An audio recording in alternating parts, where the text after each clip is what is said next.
inshallah become amongst the true soldiers of the Imam of the time, please recite a louder salawat ala Muhammad wa ali Muhammad. Allahumma salli ala Muhammad wa ali Muhammad wajil farajahum. A'udhu billah min ash-shaytanir rajim. Bismillahir rahmanir rahim. Alhamdulillahi rabbil alameen. والصلاة والسلام على أشرف الأنبياء والمرسلين حبيب إله العالمين أبي القاسم المصطفى محمد اللهم صل على محمد وعلى آله الطيبين الطاهرين الأئمة المعصومين لا سيما بقية الله في الأرضين روحي وأرواح العالمين لتراب مقدمه الفداء رب اشرح لي صدري ويسر لي أمري واحلل عقدة من لساني يفقهوا قولي. السلام عليك يا أبا عبد الله وعلى الأرواح التي حلت بفنائك. عليك مني سلام الله أبدا ما بقيت وبقي الليل والنهار ولا جعله الله آخر العهد مني لزيارتك. السلام على الحسين وعلى علي بن الحسين وعلى أولاد الحسين وعلى أصحاب الحسين ورحمة الله وبركاته. Please recite aloud the salawat. Allahumma salli ala Muhammad wa ali Muhammad wajil farajahum. Please recite aloud the salawat ala Muhammad wa ali Muhammad. Allahumma salli ala Muhammad wa ali Muhammad wajil farajahum. Yesterday we were discussing one of the most important lessons that we can gain from Karbala, which is the lesson of how to strengthen one's faith in difficult situations, in difficulties in one's life, and how to safeguard one's sense of hope as a follower of Imam Hussain alayhi salam. We were discussing lessons of hope, and we also went over a few reasons as to why a person loses hope in life and how we can ultimately take hope from the day of Ashura. We said that if we take a look at the scenario of the day of Ashura, we'll find that everything within this scenario is full of pain, it's full of misery, it's full of sorrow, and it's full of bloodshed. However, in this state, dear brothers and sisters, the Ashab of Imam Hussain alayhi salam, although they're under siege, they're surrounded from all four sides, the enemies are 100 times larger in number than they are, but you won't find what's mysterious and what's strange is that you won't find a single word of hopelessness when it comes to the cause and the mission of Sayyid al-Shuhada alayhi salam. Yes, there were great atrocities which took place, and yes, there was pain definitely, and yes, the women and children did cry when it came to the oppression that they faced after the Imam and his companions became martyred. But when it comes to the mission of Imam Hussain alayhi salam, which was the revival of the deen of his grandfather Rasulullah sallallahu alaihi wasallam,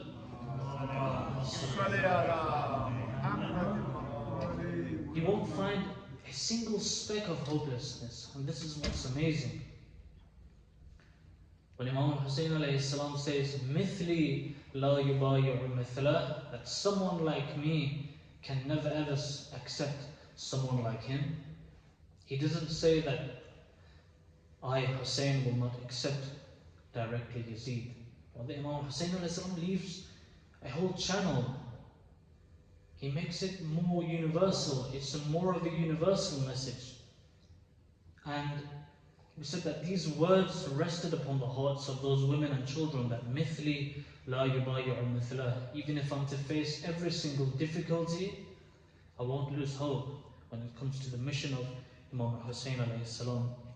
And on the morning of Ashura, Imam Hussain alayhi salam, in that difficult situation, he comes out of his tent and he says, Allahumma anta raja'i fi kulli shiddah. That in every single difficult situation, oh Allah, my entire hope is upon you. I have no single speck of hope in this dunya. And this is what's important. That when we say an insan, a follower of Karbala, needs to be hopeful in life, if his hope isn't connected to Allah subhanahu wa ta'ala, then you can say that that person is tricking himself. But when someone's hope is reliant upon Allah subhanahu wa ta'ala, then we call this as truthful hope. And inshallah, I want to go a bit more into this discussion today, and then inshallah we'll go into a separate topic tomorrow. But what's strange is, dear brothers and sisters, is that the more we look into this tragedy of Karbala, the more we realize that there's not a single word of hopelessness. There's not a single word of hopelessness. Despite all of these trials and tribulations which took place, and we can say that if a single one of those trials was to hit us in our lives, we tend to give up and become hopeless in life. Please recite the salawat.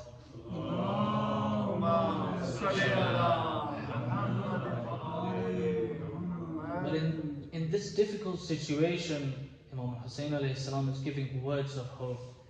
Zainab Kubra salam alayha, on the 11th of Muharram, after everyone has become martyred, her brothers have become martyred, her Mawla and brother Imam Hussain alayhi salam has been slaughtered in front of her own eyes, her beloved two young sons, On and Muhammad, have become shaheed.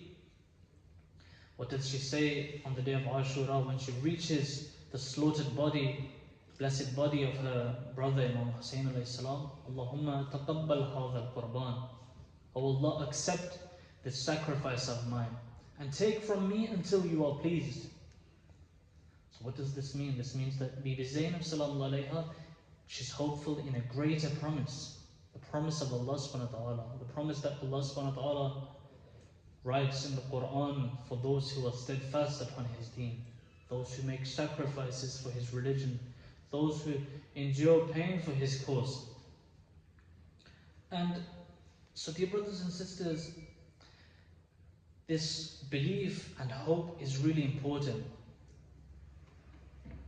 It's known as the engine which drives a human being, a compass which identifies the direction that a human being needs to head towards in his life.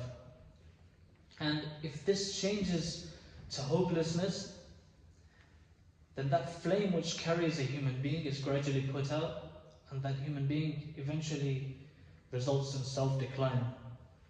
But for a follower of Karbala, this shouldn't happen.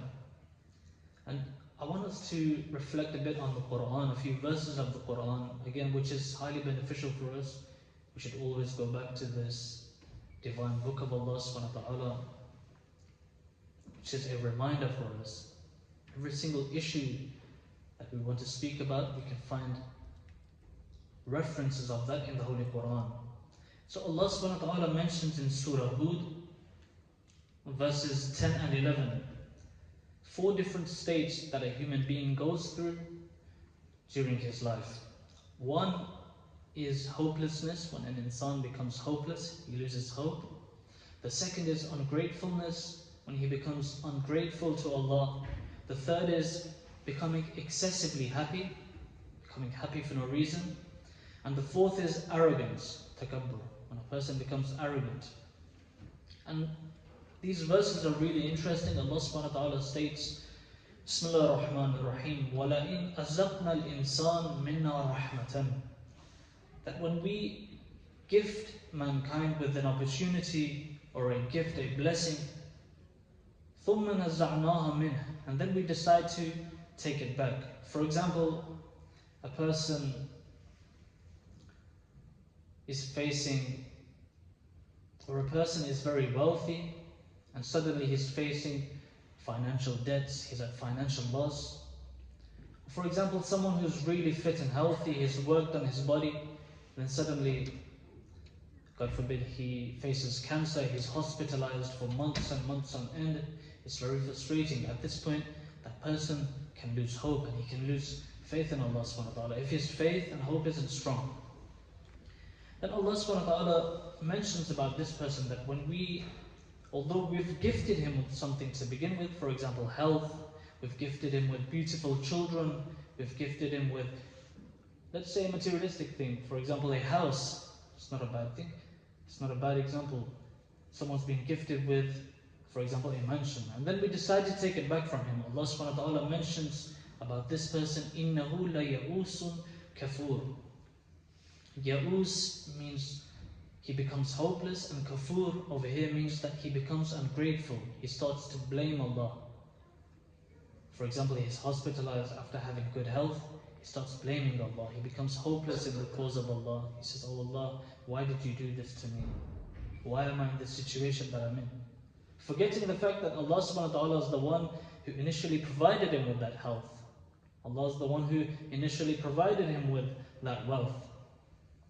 So the first is when we provide him with something and then we decide to take it back. And now in the opposite situation, just one ayah ahead of this, Allah subhanahu wa ta'ala mentions, وَلَئِنْ أَزَقْنَاهُ النَّعْمَاءَ بَعْدَ ضَرَّةٍ. That when this same human being, when he's empty-handed, for example, he's really asking for something, he's asking for marriage, he's asking for a beautiful child, he's asking for wealth, he has nothing in his hand, and he's asking for something, and then suddenly Allah subhanahu wa ta'ala bestows him with that. Allah blesses him with, for example, a beautiful baby boy. Allah subhanahu wa ta'ala blesses him with a beautiful daughter. Allah subhanahu wa ta'ala blesses him with a righteous partner, for example. And then in this ayah, Allah says about this person, when he is gifted something, لَيَقُولَنَّ ذَهْنَ سَيِّعَاتُ عَنِّي. Once he's gifted with something, he says that, you know what, now all of my difficulties are over. I have everything now. For example, he has a house and which he's paid the mortgage for. He says, you know what, all of my difficulties are over now. Allah says about this person, an ordinary person, not a true mu'min, by the way, إِنَّهُ لَفَرِحٌ لَفَخُورٌ. That he becomes excessively happy and he becomes arrogant. See, being happy and saying Alhamdulillah for a gift, a ni'mat, is one thing. Then another is losing yourself in this happiness. For example, I receive a promotion in my job, I become a senior, and then I become so happy, I turn around and say, you know what, this isn't because of Allah, it's because of myself. Allah subhanahu wa ta'ala is talking about this kind of disease which forms in a human being's heart when he's gifted with something. And so these four situations, dear brothers and sisters, ya'us, hopelessness, kafur, ungratefulness, farih, excessive happiness, and fakur, arrogance. The Quran is teaching us here that in these two situations, whether your life is going easy or your life is going difficult, it shouldn't allow a person's faith and mood to change in his relationship with Allah subhanahu wa ta'ala.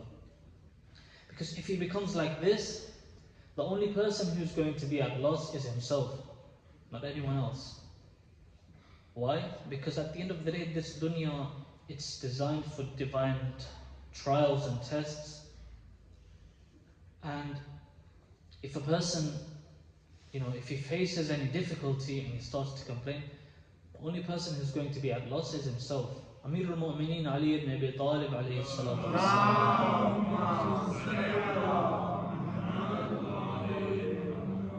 The Imam states that one day in this world of yours is in your favor, and the other day that you go through works against you. This is the system of Allah subhanahu wa ta'ala in this temporary dunya of ours, whether we like it or not. But a true follower of Karbala, dear brothers and sisters, shouldn't be like this. Whether the day is in his favor, whether it's not. Because if this was the case, then our role model at the end of the day is Zainab al-Kubra sallallahu alayhi wa, who says, "Oh Allah, take from me until you are pleased." But if it was any ordinary human being, they would start to complain to Allah. They would start having doubts in their faith. Oh Allah, if I was on the righteous path, then how could so much zulm take place against me? But a true mu'min is someone who sees the beauties of Allah in all situations, whether that day is against him or whether that day is in his favor. And this is the reason why when Ibn Ziyad, la'anatullah alayh, when he asks from Zainab al-Kubra salam alayha, that what did you see in Karbala? He tries to mock her, he tries to ridicule her. But what did you see when your brother Hussein alayhi salam, when your brother Abbas were martyred, the way they were martyred? How did you feel about that? How does she respond? مَا رَأَيْتُ إِلَّا جَمِيلًا, that I saw nothing except the beauty of Allah. Please recite aloud Salawat ala Muhammad wa ali Muhammad. Allahumma salli ala Muhammad wa ali Muhammad. And so this is the importance, dear brothers and sisters, of being hopeful and not losing hope in Allah subhanahu wa ta'ala. Not despairing. We mentioned yesterday as well that Allah subhanahu wa ta'ala mentions in the Quran, if there's one sin that I won't forgive, then it's when my servants lose hope in me. And what's scary about despairing and losing hope in life is that that human being who loses hope, he can give up the abilities and the opportunities that he has in depression and while thinking about those things that he doesn't have. For example, a person who has a very healthy and spiritual family who are connected to Imam Hussain alayhi salam, like yourselves, alhamdulillah. This is something for us to really appreciate, the fact that we're here. Or another example where a person has, for example, we'll mention a house and mortgage again, where a person is striving for a house and mortgage, he's living on rent, and although it's something he should strive for, but while taking so much tension and stress about the fact that he doesn't have a house on his own name, not appreciating the fact that, he has a roof over his head. And so we said that despair, one of the harms of that is that a person misses the opportunities and the gifts that he has for the things that he doesn't have. On the other hand, when a person does have hope in Allah, when a person is hopeful, then those things which aren't even seen as possible can become possible. Impossibilities can become possibilities. It changes incapabilities into capabilities. And this is, dear brothers and sisters, it's very important, especially for our elders, for the upbringing of our youngsters, that this concept of hope needs to be strengthened, especially as followers of Imam Hussain alayhi salam. When Qasim ibn al-Hassan, the son of Imam Hassan alayhi salam, Qasim, a young infant, when he's asked by Imam Hussain alayhi salam, how do you see death in the way of Allah? How do you see death? How would you feel about facing death in this way? And do you know what Qasim responds with? He says, Ahla min al-asal. Death in this way, following your pathway, O Abu Abdullah, is sweeter than honey for me. And these words, the words of conviction, the words of firm faith. He wasn't just saying this to impress his uncle. He proved it by going to the battlefield, by saying, Labbaik ya Hussein. Please recite aloud salawat.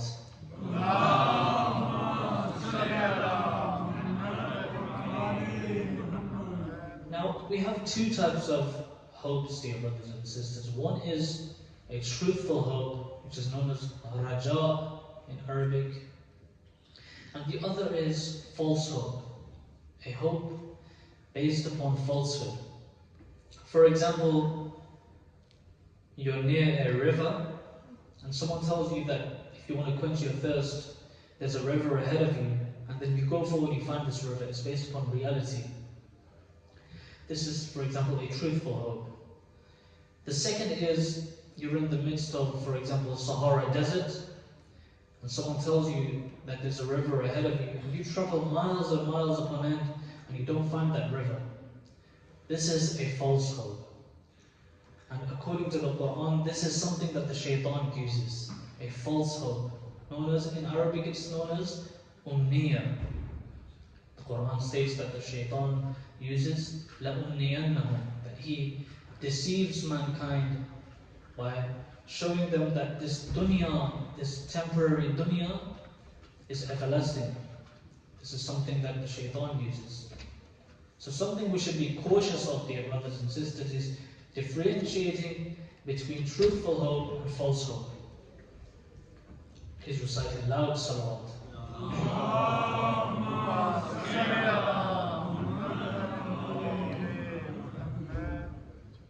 There's a narration, it's a very interesting and beautiful narration which can really change our perception in how great Allah subhanahu wa ta'ala's mercy is. But the condition for listening to this narration is that, we don't deceive ourselves. By that I mean that when we say a mu'min should be hopeful in Allah, when they say a person should have piety in Allah, it means that he should have a balance of fear of Allah subhanahu wa ta'ala and His punishment and His greatness, as well as hope in Allah subhanahu wa ta'ala and the greatness of His mercy and kindness. So in this narration, there's a Muslim who's disbelieved, there's a Muslim who's disobeyed Allah, and he's burning in the hellfire in Jahannam. According to narrations, in the hellfire there's going to be two types of people. One is a kafir al-mahad, someone who's rejected Allah from day one until his final day in this world. That person, according to narrations, will be in hellfire for eternity. This narration is about someone who is a Muslim. He's committed a lot of sins in his life, and for that he's going to be in the hellfire for a temporary period until he's cleansed and then placed into the heavens. This narration is about this type of a person. And the narration says that while this person is burning in the hellfire, he's calling out the name of Allah subhanahu wa ta'ala, one of the titles of Allah. He's calling out Ya Hannan, Ya Hannan, Ya Hannan. Hannan is one of the titles of Allah. If you've ever recited Dua Josh Kabir in Ramadan, you'll see some of the titles of Allah. Ya Hannan, Ya Hannan. So he's calling out the title of Allah. Allah subhanahu wa ta'ala assigns a few of His messengers, forgive me, Allah subhanahu wa ta'ala assigns a few of His angels to bring this person out of the hellfire and ask him, why do you keep calling out the names of Allah? And the narration says that when the angels bring him out of the hellfire, they ask him, why do you keep calling out the name of Allah? He says, it's really hot in there. I'm burning, it's so difficult for me, I can't bear this pain. And the angels ask from him, is this all you really wanted to say? And he says, yes, I can't bear it, it's really hot in there. And then the narration says that the angels, they start taking him back to the hellfire. Because once the judgment day takes place, then your hisab kitab, your calculations are already over, there's no time for repentance anymore. So the narration says that they start taking him back to the hellfire, and as they're taking him back, he keeps looking back to where they took him. He keeps turning back. And the angels, they ask him, why do you keep looking back? And the narration says that he says something. He says, لَقَدْ رَجَوْتُ أَنْ لَا تُعِيدُنِي إِلَيْهَا بَعْدَ إِذْ أَخْرَجْتَنِي. He says that I had hope in Allah. Now that He's brought me out to hear what I have to say, I had hope that He wouldn't put me back in. Oh Allah, I've spent my entire life accustomed to Your mercy, to Your kindness. I'm a Muslim. Whenever I would repent to You, You would always accept, You would always open Your doors of mercy to me. The narration says that Allah subhanahu wa ta'ala will then say to His angels, "Udkhulu fihi al-jannah," place him in the heavens. Because he has a good perspective of me, because he has husn al-dhan of me, because he has so much hope for my mercy, place him in the heavens. So see, dear brothers and sisters, the power of hope in Allah, how powerful it is. But at the same time, remember, we said that alongside of listening to this kind of a narration, Our condition needs to be that we truly pledge to Allah that we won't turn back to disobedience. Because a Muslim who is disobedient, a Muslim who daily sins, that person can't be hopeful in Allah. Hope means to be submissive to the commandments of Allah subhanahu wa ta'ala at the same time. Rasulullah sallallahu alayhi wa sallam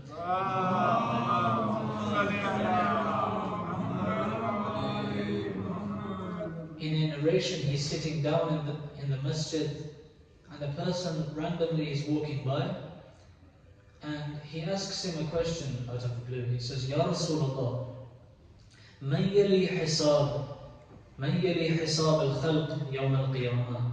O Prophet of Allah, who will calculate and do the hisab?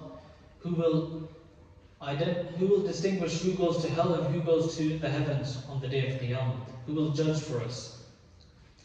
And the Holy Prophet, peace be upon him, responds, Huwa nafsuh. Allah subhanahu wa ta'ala himself will be the judge on the day of Qiyamah. The person smiles. He says, if that's the case, if Allah subhanahu wa ta'ala is going to be the judge on the day of Qiyamah, then I have nothing to worry about. Fatabassami, he smiles. And then the Holy Prophet, peace be upon him, he asks him, may I ask why you are smiling? He says, I'm at peace knowing that Allah subhanahu wa ta'ala is the judge of that day, because Allah is Kareem, Allah is kind. Al-Kareem idha qadara afa. The one who is Kareem, he will overlook and he will forgive.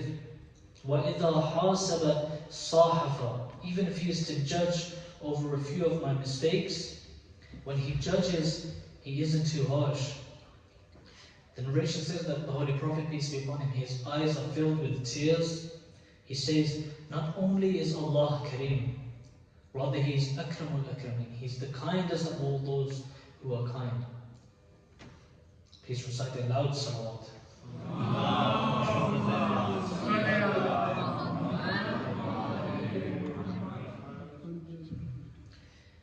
I'm repeating this again, but dear brothers and sisters, especially my youth, keep this in mind, that although the mercy of Allah subhanahu wa ta'ala is very vast, we shouldn't try to misuse this. Sometimes the shaitan can try to deceive us, telling us that be hopeful in the mercy of Allah, He will forgive your sins, commit the sin.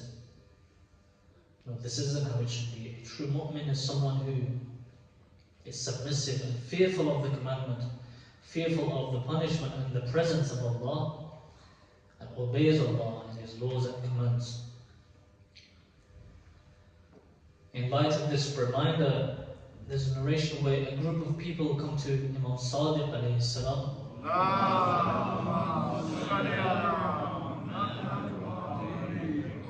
They say, Ya Imam, there's a group of people who are committing every single sin in the book. They're lying, they're backbiting, they're committing zina. And when we tell them that, listen, these are great sins, you need to turn back and you need to repent, these people, they turn to us and they tell us, no, it's fine, we can commit these sins because we're hopeful in Allah. They say that because we're hopeful in Allah, we can commit every single sin in the book. When the Imam hears this, he becomes angry. The Imam says, Kadhibu wallah, I swear by Allah, these people are liars. Laysu birrajin. These people aren't hopeful in Allah, rather they're rude and they're ill-mannered before Allah. And their sins will not be forgiven. So, this is the difference between a truthful hope in Allah and a false hope. For example, Bani Israel, the people at the time of Musa alayhi salam, they used to say, Nahnu abna Allah. They used to say that we are the sons of Allah. But which prophet said that they were allowed to make this claim, that they're the chosen children of Allah? Sometimes they even said that, no, we're not the children of Allah, we are the friends of Allah. And Allah subhanahu wa ta'ala challenges these people in the Quran, Bani Israel. He says that in kuntum awliya lillah fatamannaw al-maut. that if you truly claim to be the friends and sons of Allah, then why don't you ask for death so you can meet Allah? Because this group of people, they were fearful of death. They were fearful of the reality when they faced their Lord. So this means that you're lying when you claim to be the children and the friends of Allah. Amir al-Mu'mineen alayhi salam,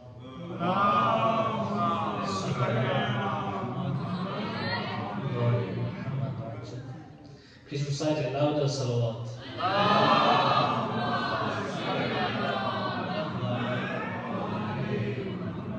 The Imam states, إِيَّاكَ وَالرَّجَاءَ الْكَاذِبِ فَإِنَّهُ يُوقِعُكَ فِي الْخَوْفِ الصَّادِقِ. Be aware of false hope, for surely it brings about fear in one's life.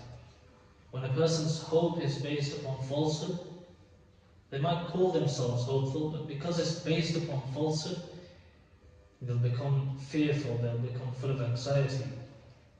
Now, the question is, where does false hope bring about fear? And the ulama state that when this hope isn't based upon reality, when hope is not based upon reality, it brings about fear. This is a false hope. Number two, when this hope is in contradiction to the system that Allah subhanahu wa ta'ala has designed for you, the system that Allah subhanahu wa ta'ala has created.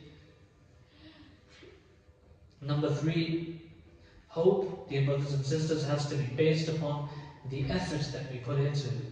For example, a person who doesn't even go on daily walks, can that person be hopeful to become number one in the marathon? No. So it requires efforts. Any single thing that we'd like to be hopeful for, Allah subhanahu wa ta'ala, Islam, and the system of this dunya teaches us that the person has to put in effort into his works. Or someone, for example, who's well studied in a medical field, but they're very weak at mathematics, for example. We said that this is another reason that a person becomes hopeless yesterday. This is another reason that a person becomes hopeless, because their hope is based upon falsehood. Please recite it loud, salawat.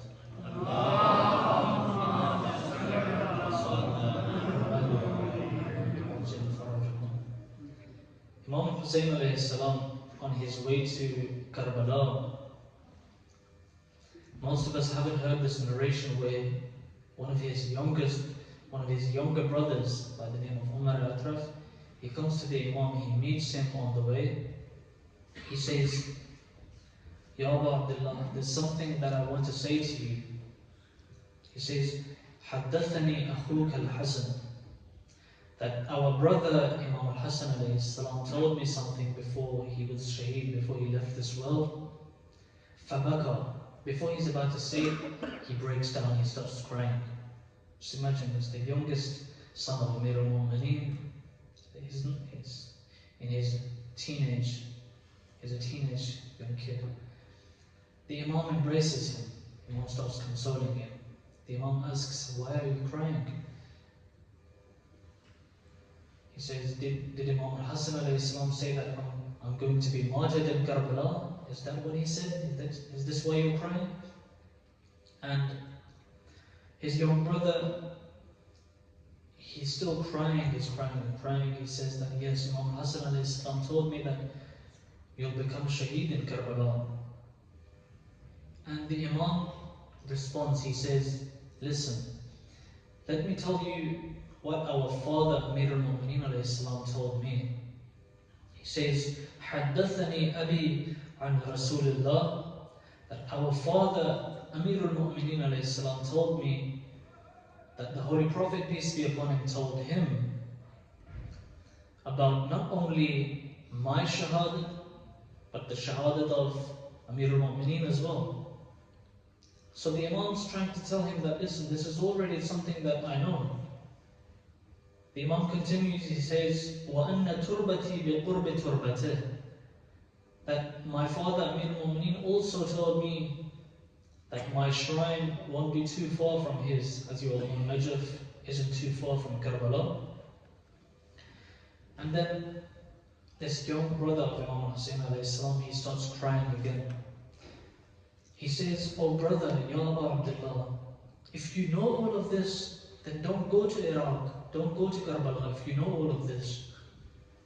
Why do you still want to go?" The Imam responds. The Imam says, "Oh brother, Ya Akhi, La u'ti biyadi ad-daniya." Yes, these people are set to kill me. Yes, they want to kill me. They want to shed my blood. But I will not degrade myself before Bani Umayyah. I won't accept humiliation. The Imam is teaching us, dear brothers and sisters, to live lives of honor. And the reason that I mention this hadith is that, especially for my youth, as we're coming out of this lesson of hope that we can gain through Karbala, is that Allah subhanahu wa ta'ala has gifted you with so much of a status in this dunya of yours. You have so many qualities, you have so many abilities, and you're so valuable before Allah. One is that you're beloved to Allah. أحب الله من أحب حسين. Allah subhanahu wa ta'ala loves the one who has the love of Imam Hussain in his heart. Number two, you've been created with dignity, and you are dignified as followers of Imam Hussain alayhi salam, who says, "Hayhat min al-dhilla," humiliation is far from us. Imam Hussain alayhi salam is the leader of the free. Remember this maktab, the maktab of Ahlul Bayt alayhi salam, this Shia school of thought, it's the most honorable school of thought in the whole world. Sacred blood has been given to safeguard this deen that has reached you and I today. So we shouldn't belittle ourselves, we shouldn't think of ourselves as cheap in this world. Ayatollah Bahjad rahmatullah alayhi, may Allah subhanahu wa ta'ala elevate his soul, he says that we've come to this world, we've come to this dunya to gain a price before Allah. We haven't come to this dunya to sell ourselves for every second desire of this temporary dunya. Number three, dear brothers and sisters, my dear youth, we've been created as free by Allah. Allah subhanahu wa ta'ala, جَعَلَكَ اللَّهُ حَرًّا. Allah subhanahu wa ta'ala has created you as free. So don't make yourselves slaves to anyone and any desire in this dunya.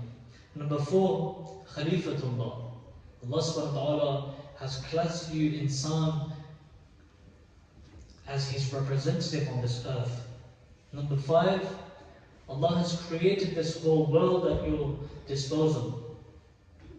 Allah subhanahu wa ta'ala has created this world so that you may move on to a better station in the hereafter. So these were 5 points as to why a person should move forward as a mu'min, as a follower of Karbala. That we should truly try to understand our worth. Allah subhanahu wa ta'ala has made us glorified. He's called us as Khalifatullah, and He's given us a status where He says that even this whole world was created at your disposal. So therefore, what I want to conclude from this is that we shouldn't belittle ourselves, we shouldn't lower our status, about which Allah subhanahu wa ta'ala says that those who sell themselves for the desires of this dunya, أُولَٰئِكَ كَالْأَنْعَامِ بَلْ أَضَلُّ, they are like four-legged animals living in this world, just living, chasing their desires. A follower of Imam Hussain alayhi salam, their worldview needs to be greater than this. Sallallahu alayhi ya ghareeb, ya madloom, ya atshan, ya Aba Abdullah. Dear brothers and sisters, the 2nd of Muharram we mentioned is the time where the caravan of Abi Abdullah Hussain alayhi salam reaches the land of Karbala. 24 days, Imam Hussain alayhi salam, alongside his women and children, his brother Abbas alayhi salam, his companions, reached this land. Sallallahu alayhi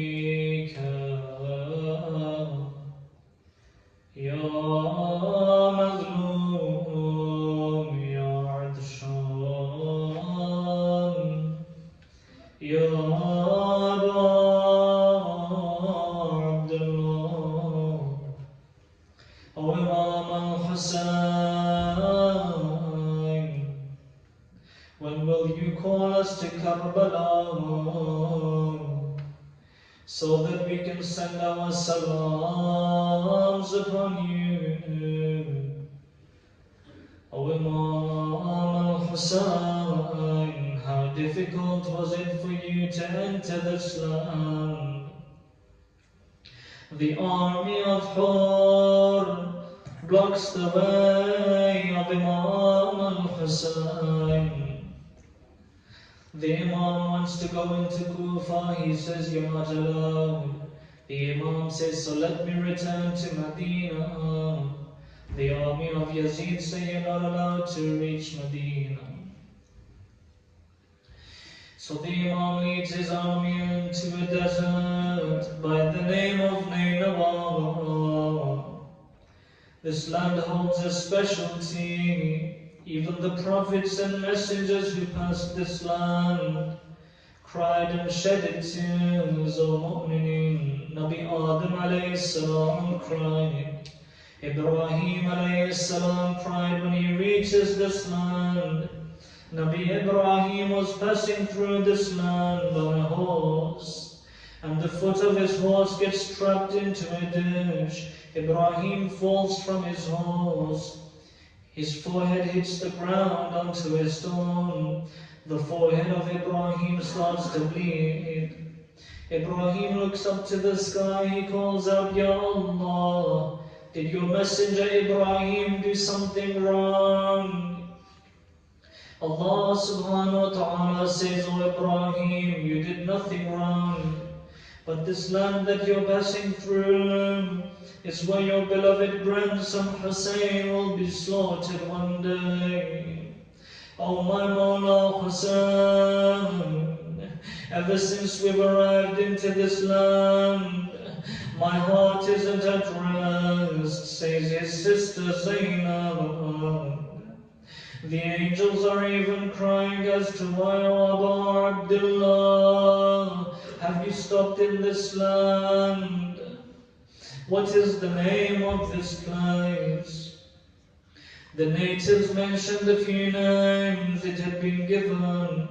One says Nainawa, another says a different name. But then another says that our elders used to call this land Karbala. Karbala. When the Imam heard this name, he lowers his head and he says, "Allahumma inni a'udhu bika min al-karbi wal-bala." Oh Allah, I seek your refuge from trials and tribulations. هذا موضع كرب والبلاء. The hardest of trials and tribulations will take place on this land. وَسَفْكِ دِمَائِنَا. It's in this very place that our blood will be shed. It's from this very land that our women and children shall be taken as prisoners.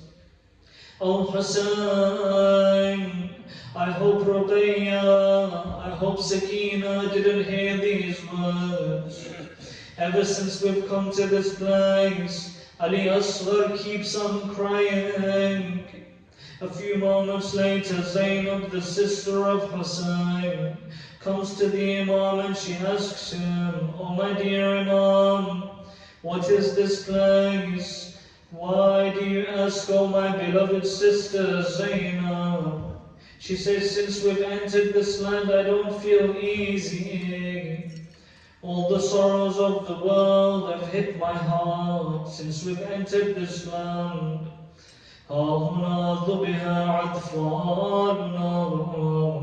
This is the place that they shall kill our children." The Imam treated his sister Zainab with so much respect. The sister and the brother start walking into the desert of Karbala. The Imam points towards a lowered ground in the desert of Karbala. The narrator says that I saw the sister broke down. She sat on the ground and she starts to cry. The narrator sees that Zainab sits. She has no strength left in her legs when she hears what Hussein just told her. But I ask, O Zainab, how will you stand on the day of Ashura? O Zainab, this is the place where they shall stab your beloved Hussein in the ribs with their spears, time and time again. Those who don't have swords, they'll throw stones at your brother Hussein. This is the place where you'll be watching helplessly, with your hands over your head, calling out, Wa oh my brother Hussein, Wa Muhammadan, Wa Aliya, Wa Husayna, Sallallahu alayka ya gharib.